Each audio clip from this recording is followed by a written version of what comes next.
আপনি বলছিলেন যে একদমই ছোটবেলায় আ বাবাকে হারিয়েছেন।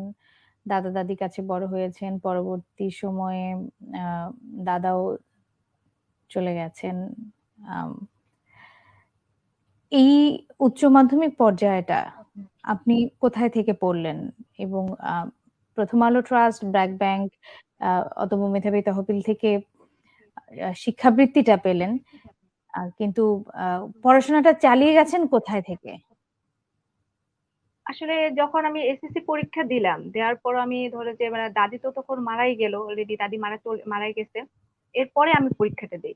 পরীক্ষা দেওয়ার পর হইছে কি পুরোটা তো ভেঙে পড়ছি। কারণ দাদি ছিল একমাত্র আমার ভরসার জায়গা। মানে একটা যে গার্ডিয়ান হিসেবে আরকি যেটা। হুম, হুম। পরবর্তীতে দাদি মারা যাওয়ার পর আমি আমার ফুপির বাসা, আমার ফুপি ফুপা আমাকে নিয়ে গেল। আমি মূলত ওদের বাসা থেকেই এসএসসি পাস করি। দেন হচ্ছে ভার্সিটিতে জগন্নাথ ইউনিভার্সিটিতে চান্স পাই লয়ে। এরপর এখান থেকেই পড়াশোনা ওদের ওদের বাসা থেকেই মূলত যাতায়াত ছিল। পরে চাচা চাচীদের সাথেও ছিল যাতায়াত, এরকম ভাবে আরকি উঠে আসা।